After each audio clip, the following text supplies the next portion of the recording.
Bonjour et bienvenue sur la chaîne Feel the Game pour une nouvelle vidéo consacrée cette fois-ci non pas à des jeux, non pas à un avis sur des jeux, non pas une partie jouée, non pas un unbox, mais plutôt à des chemises. Alors les chemises en plastique qu'on appelle plus communément les sleeves.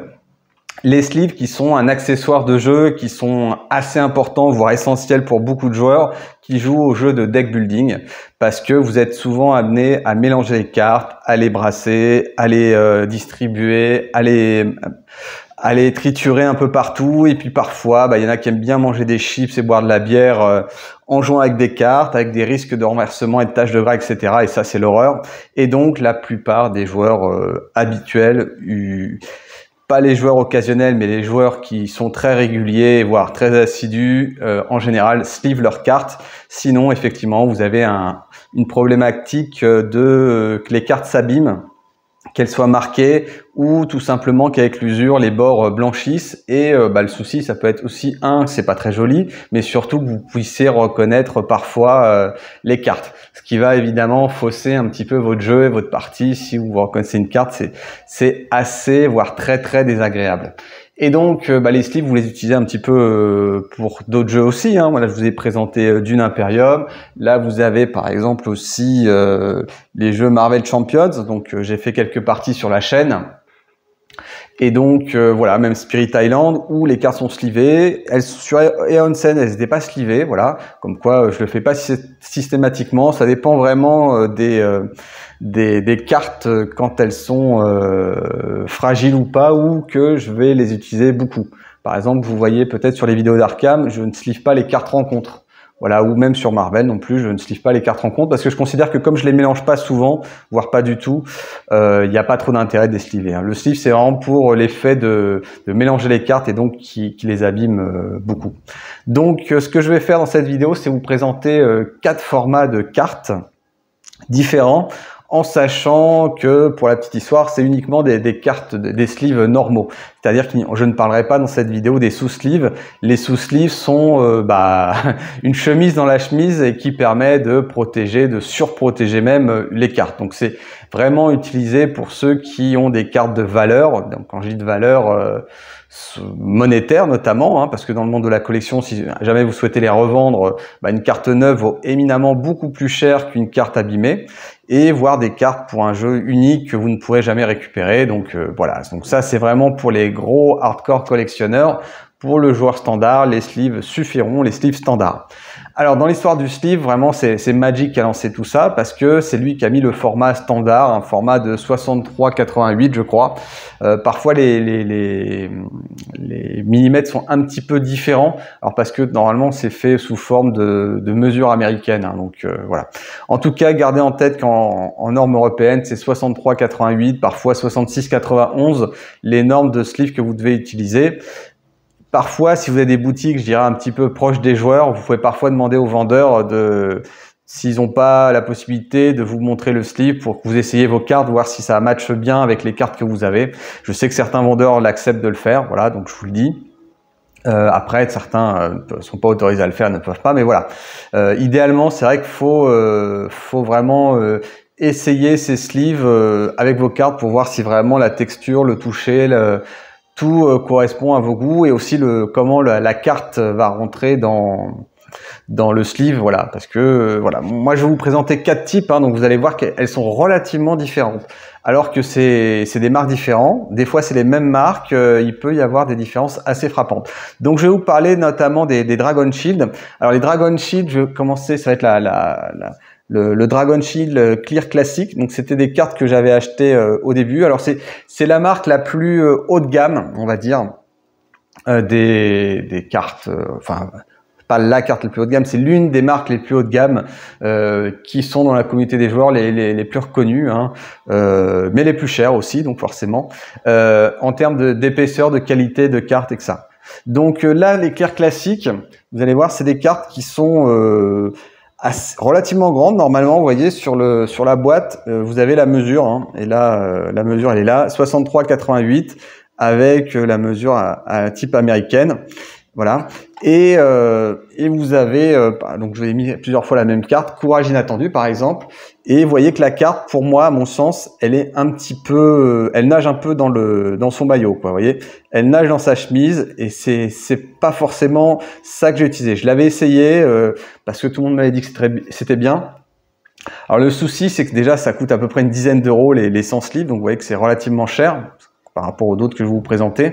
Et voilà, donc pour le coup, c'est pas un format qui me convient, mais voilà, je vous dis, dans le monde du jeu, ça c'est plutôt bien utilisé. Donc voilà, ça nage un petit peu. Ensuite, les Dragon Shield, mais cette fois-ci, c'est un peu autre chose.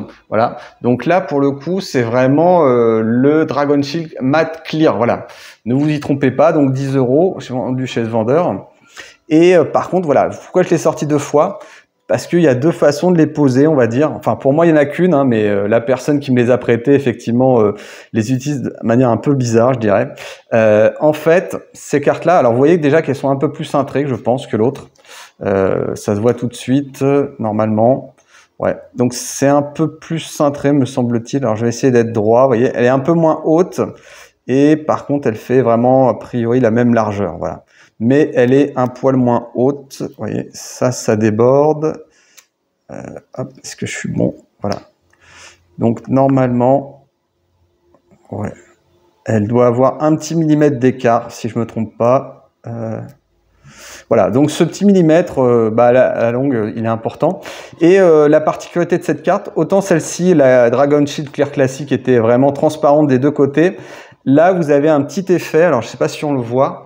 Ouais, non, on le voit pas forcément à la caméra, mais vous avez un côté du sleeve qui est un petit peu plus nervuré, qui est un peu plus mat justement. Vous voyez, là c'est le côté de dos et là c'est le côté de face qui est lui transparent. Donc clairement, là quand elle est côté transparente, donc c'est un peu comme ça qu'elle doit être posée. Donc vous avez un côté très clair et puis derrière vous avez un côté un peu plus granuleux. Et ça, l'avantage, c'est que les cartes vont moins glisser quand vous allez les mettre en paquet parce que ça va accrocher un petit peu et puis le contact est un peu plus agréable. Alors je vous dis, le collègue qui me les a prêtés, alors voilà, il les joue vraiment entre guillemets à l'envers, donc le côté mat pour éviter les reflets en fait, donc c'est pour ça. Donc il les utilise avec le côté mat devant, voilà. Donc il y a 2 écoles pour les Dragon Shield Clear Mat, voilà, ne vous trompez pas, les mat pour les utiliser, voilà, ça fait moins de reflets, je sais pas si on le voit forcément, bon, ça en fait quand même pas mal, mais voilà, vous avez 2 façons de porter, voilà, les mêmes cartes. Donc par exemple ici, là elles sont portées avec le côté mat devant, voilà, donc ça se voit à peine hein, le côté mat, mais vous le sentez avec votre pouce, vous voyez.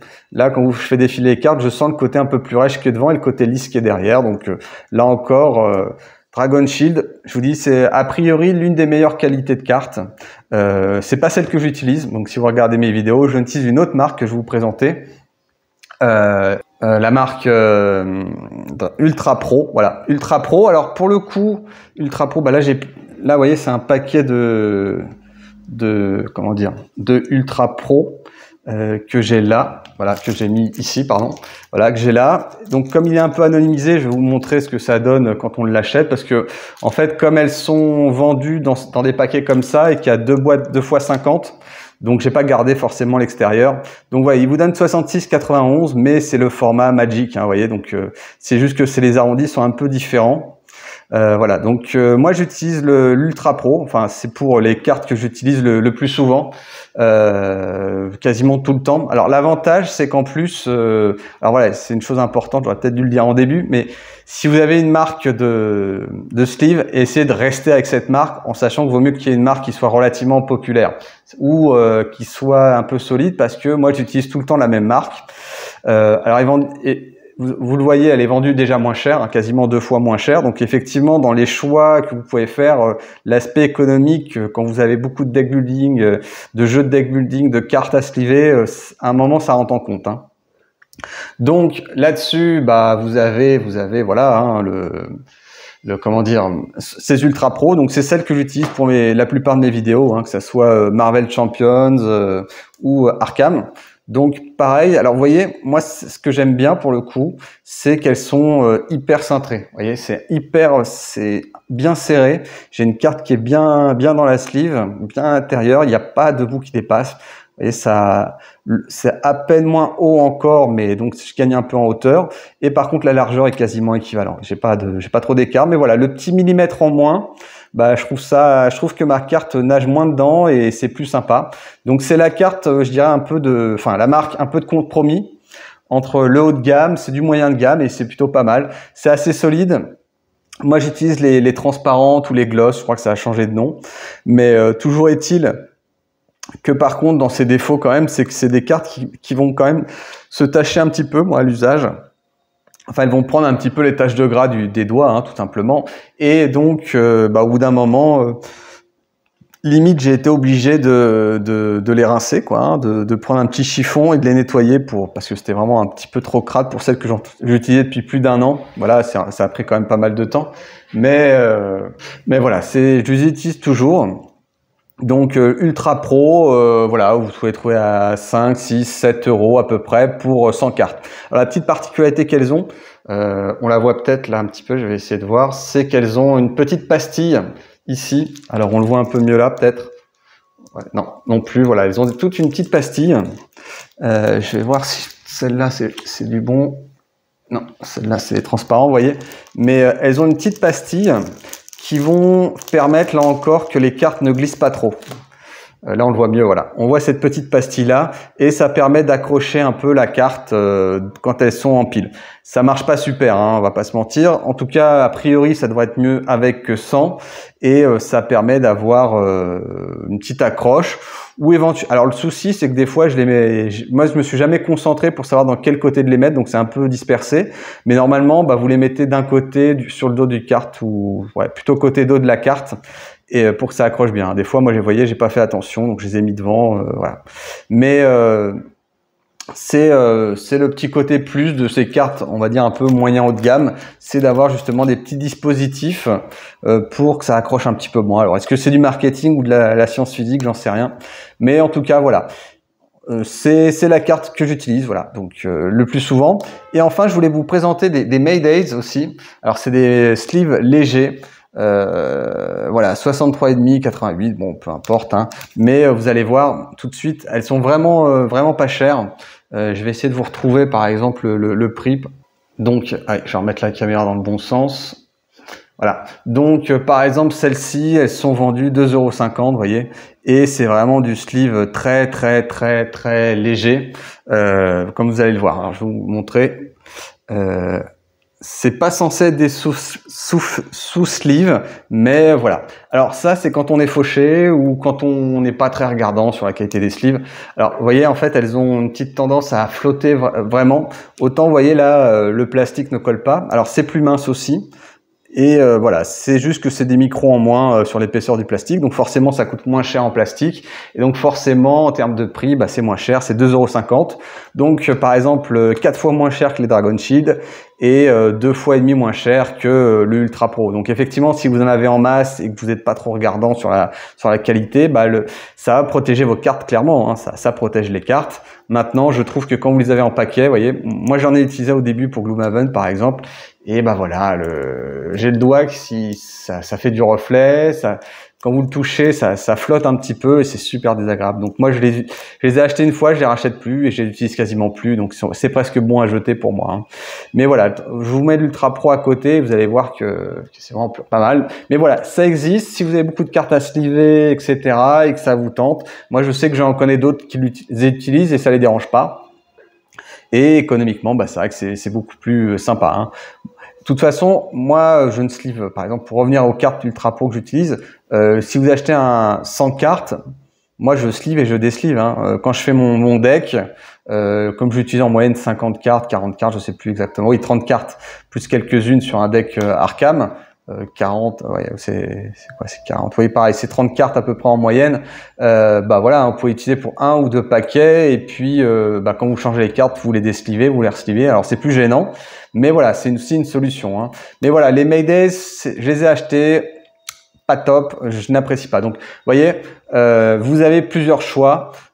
Si vous avez des sous et que vous avez envie vraiment d'une belle qualité, je peux vous recommander les Dragon Shield Clear Matte, qui sont sympas. Alors tout ça c'est des transparents, hein. Je mets pas de sleeve avec des couleurs ou des choses derrière. Moi je suis tout en transparent, et l'avantage c'est comme ça elles sont universelles, que ça soit n'importe quel jeu. Si jamais je revends un jeu qui était sleevé, je récupère les sleeves et je le revends, et c'est sympa. Si ma collection s'améliore, je peux laisser des cartes slivées et en rajouter avec des nouveaux sleeves. Donc tout sera homogène, donc c'est beaucoup plus sympa. Voilà, écoutez, c'était un petit point sleeve parce que quelques abonnés m'avaient posé la question. J'espère que ça vous éclaircit peut-être un petit peu plus certaines choses pour ceux qui ne connaissent pas forcément les jeux de cartes ou les sleeves, ou qui savaient pas trop comment sleever leur jeu. Si vous avez des questions, n'hésitez pas à laisser un commentaire. Abonnez-vous si ce n'est pas déjà fait. Mettez un petit pouce vers le haut, ça sera apprécié. Utilisez les liens aussi. Et je vous dis à bientôt pour une nouvelle vidéo. Au revoir.